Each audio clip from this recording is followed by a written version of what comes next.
AI is literally killing high-ticket businesses, and if you sell a high-ticket offer right now, you're finding it harder than ever to attract new clients. This video is really going to help you and make a lot of sense, because what's happening isn't that people suddenly stopped wanting help or coaching or transformation. It's that the way most high-ticket offers have been built for the last decade is just quietly breaking, and no one's talking about it. And here's the important part. This isn't just hurting beginners. I'm seeing very established coaches, agencies, experts, course creators struggling with conversion, retention, delivery in ways they never have before. Not because they're bad at what they do, but because the rules have changed and no one's announced it. In this video, I want to share with you what AI is actually disrupting inside your high ticket offer and why the old model is becoming fragile, and more importantly, how you need to restructure your offer if you want to survive and even thrive in this new environment. So before we get into what I call the care offer structure, this is how you can AI proof your programs and your offers so that you can continue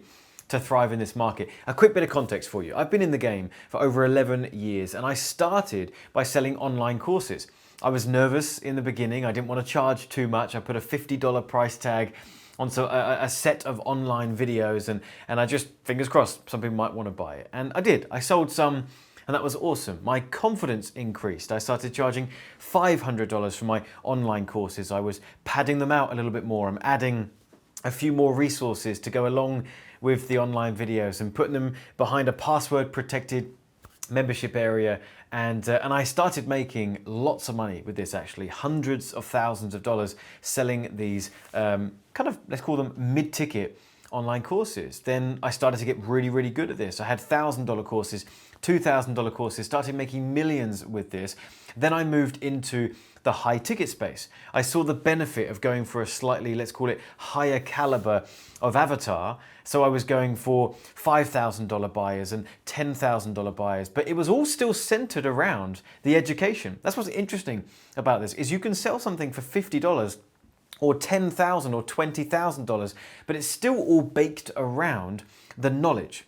The e-learning, the knowledge and information industry has been thriving for a very long time, and you can put some pretty healthy price tags on your information. If you're an expert, if you've got experience, if you have a hobby that someone might want to learn from, you can package that up into an offer that can be sold online and you can make some great money, as of course I've just told you that I've done. Now, why am I telling you all of this and why should you care? Because I've had a really good run. Many other people have had a really good run. We are at a point in history where we have to pivot the way we're structuring our offers, or it's going to fall off a cliff, and what we've been enjoying, or what you're potentially about to enjoy if you're just entering the market, is going to hit a harsh decline. Because if we look at the value of information just by itself on this very official, very fancy chart, the value of information is pretty much going to zero. Now, some people hearing this are going, John, that's not true. The knowledge industry is just growing, it's scaling. Yes, it is. But we need to make sure that we're playing by the new rules so that we stay on the growth curve and don't fall down this path. How can I be so sure of this? Well, you all know that AI has come in and it has absolutely disrupted the entire planet.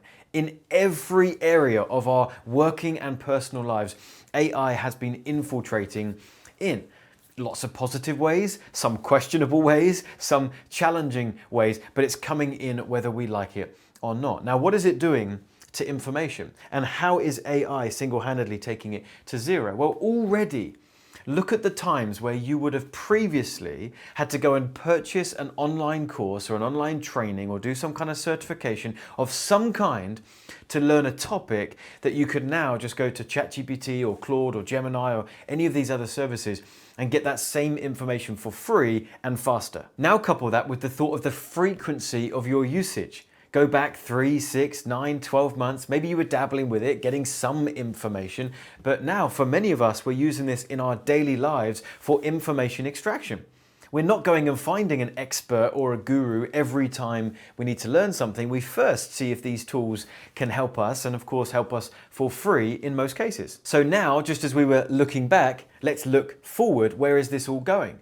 Well, if right now we can go to ChatGPT, ask it a question, and most of the time get an accurate and correct answer, and now we also couple that with the fact that AI avatars are a very real, very current thing right now, where there's someone could look 100% like a real human being, but they're actually not. We're going to get to a time where you go to a tool, you ask it to learn a certain topic, and it's not just going to give you a text-based reply, it's going to give you a full-blown video course with an AI avatar teaching you these lessons with sequential modules that all fit together with accompanying study guides and summaries and potentially even checklists. What someone previously would have packaged up and sold for $1,000 will now be readily available with free or relatively inexpensive tools, and that's not too far in the future. Now, if that sounds terrifying to you, or maybe it just makes you feel like perhaps you've missed the game and the boat has already set sail and you've missed this opportunity, you would be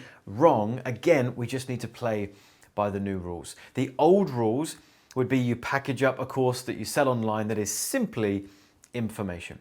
The new rules and the new way that we will create offers moving forward is it needs to have these 4 core elements. And if you incorporate all 4 of these, you will have an incredible offer that will not only stand the test of time, but will actually be more valuable and potentially even convert higher than what you were doing before. This is going to work for if you're selling courses, if you're selling coaching, if you're selling services, or anything in the knowledge industry. You want all 4 of these and you want a care offer. So the first element of this is the C. This is going to be the content inside of your program. This is going to be the stuff we just spoke about that is already been working right now but needs to be packaged up a little bit more. This is going to be the training that you have. If you have a course, this makes up quite a large chunk of it. If you have a coaching, I imagine this is included. If you have a service or an agency of some kind, maybe you have some video training that you give to clients to go along with that. Perhaps you have some guides, some additional resources, or maybe some kind of checklist. Okay, the content of your offer is still very, very important, but it's this stuff that unfortunately the value is starting to drop, and we have to pad this out with these additional 3 other things. Now, the second element of this, and the A, is accountability. If you already have some of these elements in what you do, then you're going to want to double down on this. If you currently don't, you're going to want to think about adding it. What does accountability look like? Well, this looks like adding some coaching components, some coaching elements, maybe along with your training videos, along with your course. You could even get started with this by just doing a weekly group coaching session. All of your customers, all of your clients, you invite them onto a Zoom session to perhaps be able to ask their questions and actually get some real-time coaching from you. Second thing though is support. Are they getting support with the information? It's things that AI are not going to be able to do, or at least not as fast as things are evolving, is going to be able to give support on those things. It's going to be able to produce you the information in packaged up in a really nice way, but it's not going to give you that kind of human-to-human support that actually everyone is craving. And the third is tailoring that information to the customer or the client. So if we can do these things, and within that we're able to hold them accountable, we have now increased the value of our program and our process, because it's no longer just information, it's information coupled with these things and the accountability to actually go through it in a timely manner with support, with a tailored approach and coaching to actually make it happen. This is the execution.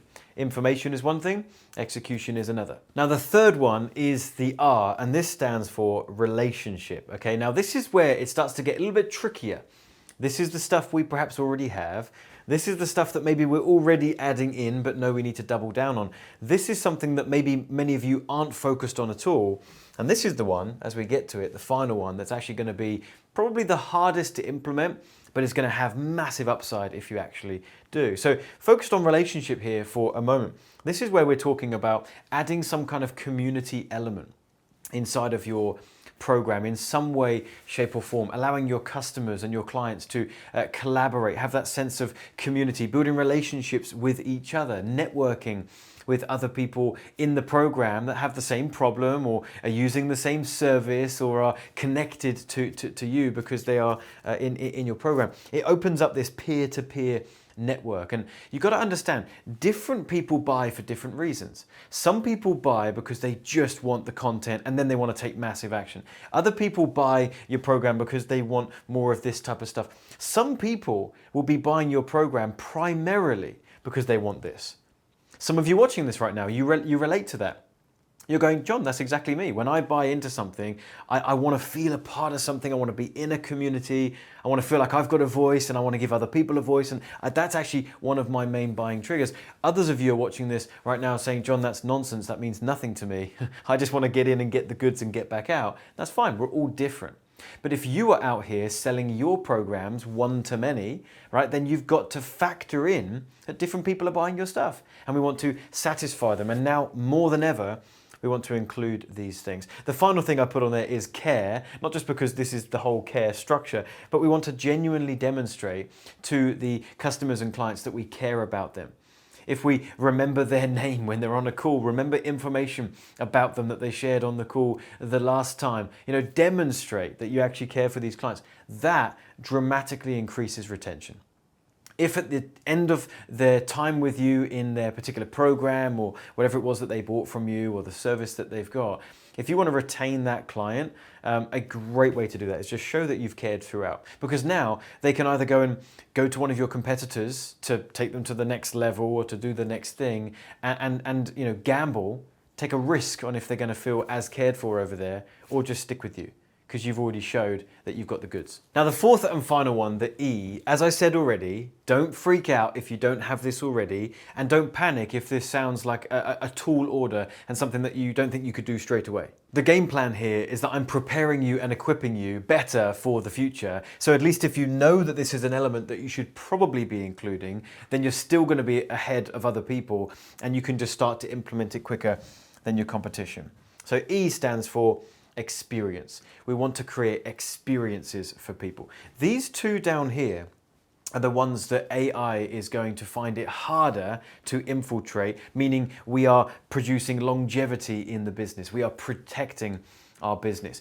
AI is having a hand in this. Okay, it's going to start to creep over to this, but not be that good at it, certainly not anytime soon. Community and relationship is going to be massive. As AI continues to do what it's doing, people are going to crave more and more and more being a part of community, okay? Then that leads us to experience. This is where we're able to create experiences for these people. Not just make them feel cared for, but actually make them feel awesome, make them feel epic by creating these experiences. So it might be that you do some kind of virtual events, virtual get-togethers. Maybe you've got some surprises in store, so doing virtual stuff is really cool. Gifts is a nice one. When people join our Momentum program or our expansion program or our Titan Mastermind, we send out gift boxes. When they first arrive, it's the first thing they get. They sign up, a week later on their doorstep is this amazing box, branded with loads of goodies in there. It makes people feel good. It's an experience and it means that I'm now memorable. So I've got things in their home now. I've got items that are branded with my company on it, but it was presented as a gift. So that stuff works really well. Maybe throughout their time with you in the program, there's different things that you're sending them or surprising them with. And finally, this is a hard one to implement. Maybe this is for later down the track when your programs are a bit bigger and you're making, really healthy profit margins in the business. But in-person stuff, can't tell you how epic this is to invite your customers and your clients to come and get together with you in person. That's an amazing experience. Then you get to take them out to do fun stuff. Our clients in Momentum, when we get together, we go out and do nice dinners, nice meals. We take them for experiences. There used to be a TV program called The Cube where people would go into this cube and do physical challenges. I love that kind of stuff. There's a place in London that does that. So we took all of our clients there. We had an absolute blast. These are things that create lasting, memorable experiences that makes your customers and clients think, I don't want to go anywhere else, and also makes them realize that what you offer them is far more than just the content alone. If you found this video helpful and you want to go deep on this topic, I break down my entire business system, not just offers, but traffic and funnels and sales and scaling. And it's in this video right here. It's a couple of hours long, so grab some popcorn and take some notes, and I hope to see you over on that one. Thanks for watching this video, and I'll see you in a future video.